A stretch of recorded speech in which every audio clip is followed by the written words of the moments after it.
Timos kayo. Full time na kami. Inano kami, pinalusip po kami na mag full time. Nung umpisa po talaga, 99, 2 buwan lang po yun, mayroon po kaming 10% o 20% po ibalik sa amin. Yung after noon, after youth camp, nung nag-area pa rin kami, wala na. Limit all talaga, 100%. Tapos pag sabihin lang, kuha ka lang ng pangkain mo. Tapos sabihin pa na huwag ka magnakaw dahil blood money yan. Pangkain lang, huwag ka buong taon, buong buhay mo, doon ka na sa loob. Yung pinakamatindi po, yung palo talaga. Yung 2000, hindi ko malimutan, higit 50 yung pinalo doon sa gym. Alam mo yung pumapalo, yung parang papalo ng ahas? Paano mo nalaman na si Kibuloy yung nag-order nun at hindi lang yung mga underlings niya? Una kasi, pinipilusit niya lahat. Sinasabi niya ganyan, naparusahan niya, tapos magagalit niya siya, tapos nautusan niya yung ministro. Noong 2014, higit 100 ang pinalo. Sali po ko doon, 100 bawat isang lalaki. Mahigit. Ang babae, isang babae doon, 100 pinalo. Halos magapang na pagkatapos. Dapa ka talaga. Alam mo yung ganito kakapal na, yung parang paddle na pinapakita doon sa mga ising. Maliit lang doon ng konti. Tapos makapal lang doon ng konti. Doon po pinapalo sa amin.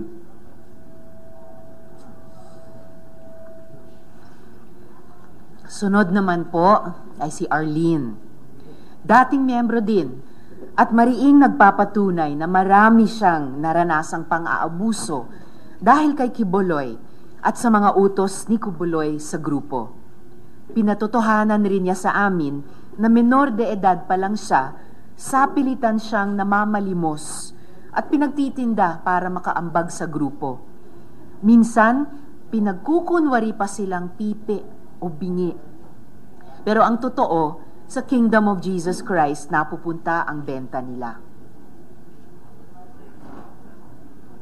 Hello po, magandang umaga at magandang araw po sa ating lahat dyan sa Pilipinas. I am Arlene Stone. I am here in Minnesota, USA. Isa po ako sa mga pastoral ni Pastor Apollo C. Kibuloy nung ako po ay nandoon kasama nila. Ang ibig po sabihin ng pastoral, tayo po ay member sa inner circle. Dalawang uri po ang pastoral. Merong inner circle at innermost circle. At ako po ay nabilong sa inner circle. I was 15 years old po nung una po ako na-convert kay Kibuloy. At pinasabak po kami, namamalimos po ako doon sa Amoranto. Pinadala po kami from Davao to Manila para mamalimos po, at ang una ko pong natirahan, una po namin natirahan ng aking sister ay Amoranto Coliseum dyan sa Cubao noong 1991 po. At pinapapanggap po kami ng mga pipi at bingi at mga fake na student po. May dala-dala po kaming iba't ibang association para kami po ay lumikom ng pera. Isa po sa mga association na dala namin ang CGF, Children's Joy Foundation, Pag-asa ng Buhay, Pagdamay sa Dukha Association, Shivers, Psalms of David. 7 po yung association. Nakalimutan ko po yung iba, but I have written that up somewhere. Kaya po kami pinapapanggap na bilang estudyante at mga pipi at bingi para kami po ay makakuha ng mga simpatiya sa mga tao at malaki po ang aming remittance. Hanggang kalaunan po ay pinagpatinda po kami ng mga puto at kutsinta dyan sa Maynila. Pero bago po kami pinapagtinda dyan sa Maynila, nag-umpisa po kaming magtinda ng puto at kutsinta sa Davao. Hanggang kami po ay trinafic sa iba't ibang panig ng Mindanao. Isa po ako sa bestseller ni Kibuloy, kaya ako po ay isa sa mga naipadala sa Manila upang kami po ay magtinda ng mga puto at kutsinta. Kapag kami po ay hindi po makakota at hindi po mabinta ang aming mga paninda, kami po ay may mga punishment. Isa po sa punishment namin ay pinapalo po kami, pinapa-fasting, pinapahiya po sa harapan ng mga workers. At kami po ay dinidisfellowship. At ako po ay nakaranas mismo ng pamamalo galing kay Kibuloy. It was 60 slashes po, at ako din po ay nakaranas na babatukan ni Kibuloy. At ako din po ay nakaranas na ipahiya sa harapan ng mga members at workers ni Kibuloy. Bilang pastoral po, ako po ay nagmamasahe ni Kibuloy at sa kanyang mga spiritual wives. At noong una po akong magsalita, in 2019, ako po ay inalok nila na bayaran upang manahimik. Pero hindi ko po tinanggap ang alok na yon dahil ako po ay maganda naman po ang ating trabaho dito sa States at malaki naman po ang aking kinikita dito. I am blessed, kaya hindi ko po tinanggap yon kasi ang importante po sa akin ang mabigyan ng justice ang aking mga kasamahan na sobrang inaboso. It's not just for me but for my people who were very abused, especially po sa mga minors, no, na mga inaboso ni Kibuloy. Yun po ang masakit para sa akin. Marami po akong mga kausap na mga survivors from different part of the world po. At sa akin po sila lumalapit, nag-vent out po sila sa kanilang mga struggles. Kaya po ako ganito, courageous para po sa kanila, hindi po para sa akin. Kasi ako po ay nakapag-umpisa na at nalagpasan ko na po ang struggle na mag-umpisa sa bagong buhay. Pero ako po ay nasasaktan para sa kanila kasi marami po sa kanila that until now, they are struggling. Especially po yung mga minors na masyadong inaboso ni Kibuloy. Doon po ako masyadong nasasaktan. Kaya hindi po ako mananahimik. Ipapakita ko po ngayon ay isang screenshot mula sa mga group chat kung saan kasama ang mga miyembro ng KOJC. Sabi po ng informant namin, dito sa screenshot, encouraged ang guitar, tamborin o ukulele sa kanilang pamamalimos. Hindi din daw basta-basta nakakalabas ng WH o worker house ang tirahan ng mga nagsosolicit o naghaharana. May penalty din na sinasabi kapag may violations. Ngayon, taon lang po ang screenshot na ito. So this is still happening. This is human trafficking. Marami na ring biktima ang hanggang ngayon ay naglalakas loob na makipag-ugnayan sa amin para magsiwalat ng pagduyurak ni Kibuloy ng kanilang dignidad upang maghanap ng hustisya. But this is not easy for many victim survivors. Marami sa kanila, balot pa rin sa takot na ihaharas sila, nagugulpihin sila, napapatayin sila. These are very real fears that they are living with. But I hope that through the filed resolution and eventual investigation, they will be empowered to tell their truth and seek justice. Kung si Senyor Aguila naaresto dahil sa tindi na mga testimonya at ebidensya ng child abuse at human suffering, human trafficking, naniniwala akong hindi malayong mangyari rin yan kay Kibuloy. Pero maraming nagbubulungan dyan. Malakas daw si Kibuloy sa gobyerno at mga politiko. Kaya daw nila itong ipagsawalang bahala. Hindi ako naniniwala dyan. Mas tiwala ako na marami sa gobyerno, lalo na sa Senado, ang gustong mabunyag ang katotohanan at magbigay ng katarungan. I urge the Department of Justice to issue an Immigration Lookout Bulletin Order, which they can do motu proprio to prevent Kibuloy from leaving the country. He must not escape accountability. Our children's lives are at stake. Maraming salamat po.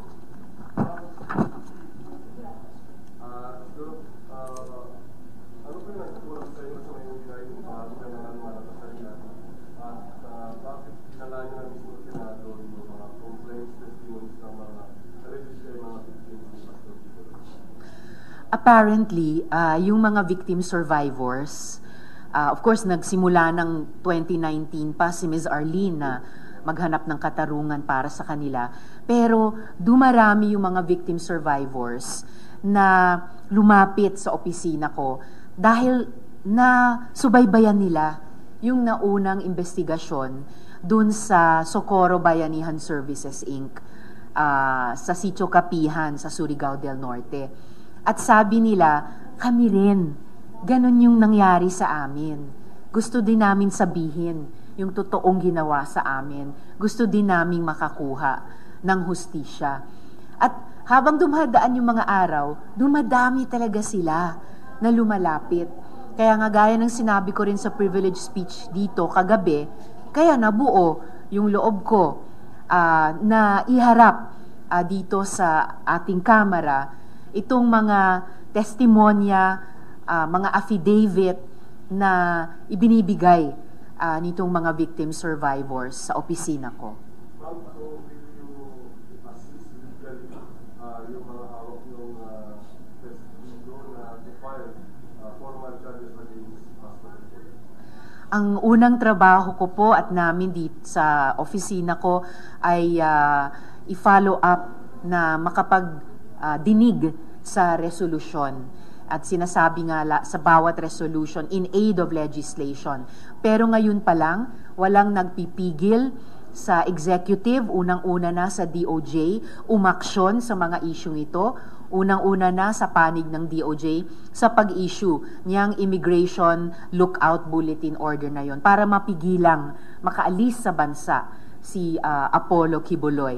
At sigurado ko habang mas nakikilala ng publiko itong mga kasong ito ay hindi po magkukulang ng mga abogado at iba pang legal groups, children's and women's rights groups na susuporta sa ating mga victim survivors kung gugustuhin nila at magdesisyon silang maghain pa ng mga kasong kriminal laban kay Kibuloy. You made mention na, well, we also, Pastor Kibuloy, yung clout and influence niya politically. Hindi ba may tuturing from your end na that's the political system? Political suicide, Nino? From your end, Ah. and he might campaign against you in the future.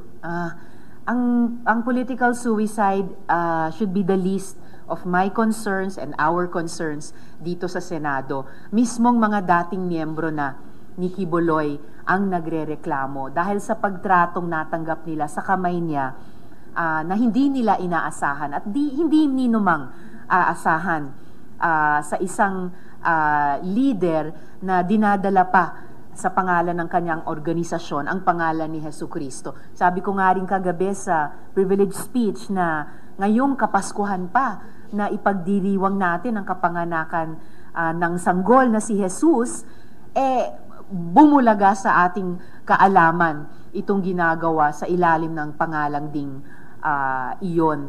I think ang pangunahing concern talaga ng mga victim survivors ay sabihin yung kanilang totoong karanasan at makakuha ng hustisya. At yun din lamang ang pinaka-importante o solong concern dapat namin dito sa Senado. At naniniwala ako na ito yung aming itataguyod. Earlier po you have mentioned the supported with on Kibuloy. Why not bring this issue on the public?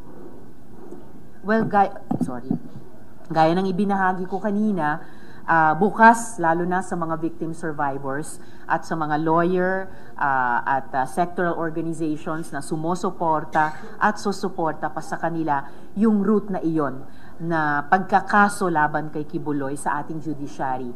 Samantala ako, bilang nagtatrabaho dito sa Senado, ang pangunahing suportang maibibigay ko sa kanilang paghahanap ng magsabi ng katotohanan at makakuha ng hustisya ay dito sa Senado. So pangunahin nga sa pamamagitan nitong resolusyon, ang investigasyon sa resolusyong iyan, at kapag lumabas po sa committee report sa findings and recommendations, pag-amyenda sa mga kasalukuyang batas. Tulad ng nagagawa din po ng Senate Committee on Women sa mga naunang investigasyon upang palakasin ang pagkasulat at lalo na ang pagpapatupad ng ating mga batas na nagpoprotekta lalong-lalo na sa mga kababaihan at kabataan. Pero based on this article, these issues are nothing new, lalo na kay Pastor. How meaningful this investigation is? I think the investigation has a very Apollo Kibuloy. Yung inner circle, kung saan siya nabilang noon, at yung innermost circle. Ayon po sa mga victim survivors namin, yung mga babae dun sa inner circle ay inoobligang mag-render ng personal services kay Kibuloy. Paghahanda ng kanyang pagkain, paglilinis o paglalaba ng kanyang mga damit, pero pati pagpapaligo sa kanya. Pero yung mga at saka pagmamasahe sa kanya. Sabi nga ni Miss Arlene, noon pinamamasahe siya kay Kibuloy at sa mga spiritual wives niya. So, yan yung mayroong innermost circle pa na tinatawag. At sila daw ay inoobligang magkaroon ng sexual relations kay Kibuloy. Bukod po doon, meron kaming at least isa pang victim survivor, menor de edad, na nagbigay ng testimonya sa amin na pati siya pinarender ng sexual services kay Kibuloy.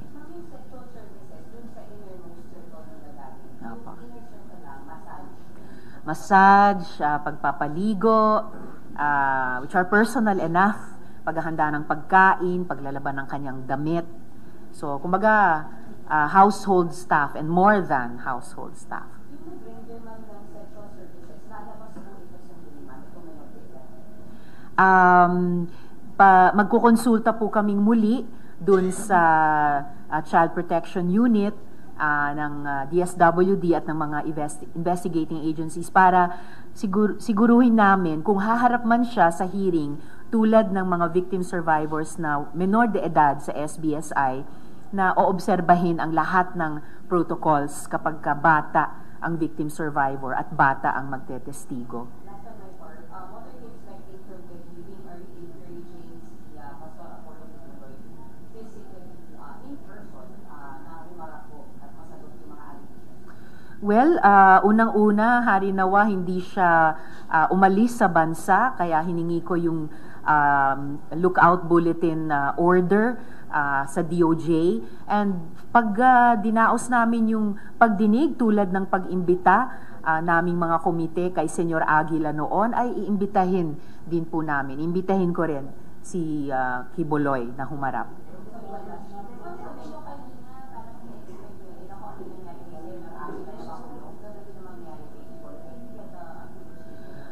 Kung mapatunayan ng pagdinig namin at lumabas sa hearings, sa findings and recommendations ng committee report, na totoong ginawa niya itong mga offenses laban sa mga victim survivors, off the top of my head, ilan ng mga batas para sa kababaihan at kabataan, kasama na yung batas laban sa human trafficking, ay posibleng nilabag talaga niya. At kung mapatotohanan niya ng pagdinig namin, di yan ay magsisilbing bahagi ng pundasyon para kasuhan siya.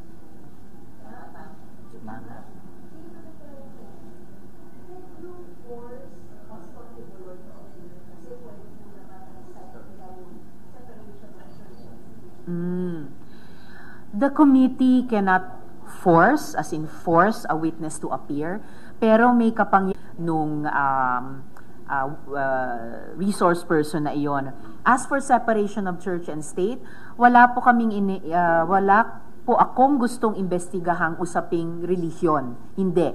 Ang resolution at ang privilege speech sa mga pang-aabuso sa mga kababaihan at pang-aabuso sa mga bata. At yung mga isyong iyan ay squarely nasa larangan ng gobyerno na kaming dapat nag-oversee ng pagpapatupad ng batas at proteksyon sa pinaka-vulnerableng mga sektor natin.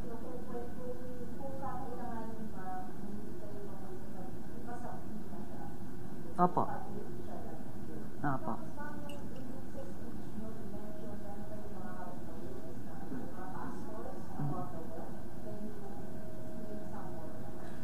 Mayroon pong kumausap din sa opisina ko na mga pastor na may kaalaman tungkol sa paano daw nagpayaman si Kibuloy at paano niya naitatago itong kayamanang ito. Ilan sa mga dagdag na krimen di umano ni Kibuloy at nagpopondo, nagpipinansya sa iba pa niyang mga krimen. Malamang yung pinapalimos niya kina Elias Jackson noon, kina Miss Arlene noon, ay nag-finance pa ng ibang mga krimen niya. So napaka-cynical po talaga na mga operasyon ito.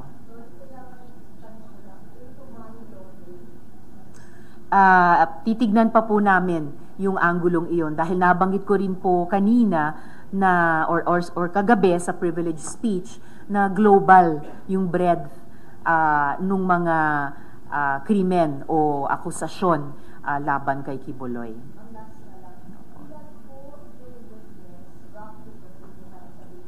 Pero gaya ng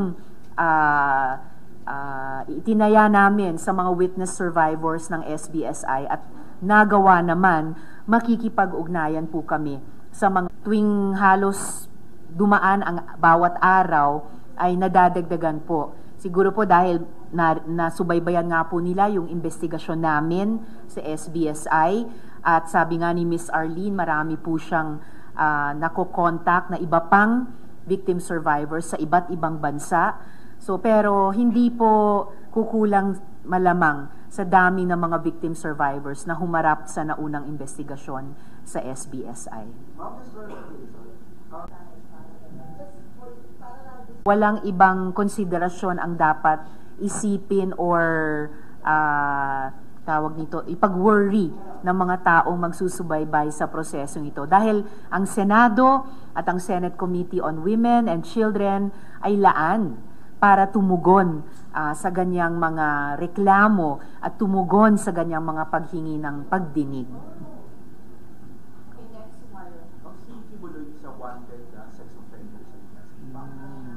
Is on the list of FBI's most wanted. Okay. Should the DOJ and the NBI make the necessary arrangement for his immediate extradition to the US? Kasi since then po, wala rin ginawa yung I see. Well, wini-welcome ko na nagsalita ang DOJ tungkol sa kasong ito at kaya nagfo-follow up po ako na makapag-issue sila ng Immigration Watch Lookout Bulletin. Let me get the correct term again. Iyon, Immigration Lookout Bulletin Order. At dahil nga patunay dun sa binanggit ko kanina na global ang breadth ng mga krimen at concern tungkol sa mga krimen ni Kibuloy, dahil nga nasa FBI wanted list na siya, hindi masama kung makipag-ugnayan ng DOJ at NBI sa counterpart nila sa US para masigurong hindi makatakas sa kamay ng batas o ng hustisya si Kibuloy kung mapatunayan ng aming pagdinig ang mga reklamo laban sa kanya at humarap siya sa mga otoridad. Hindi lang yung mga kaso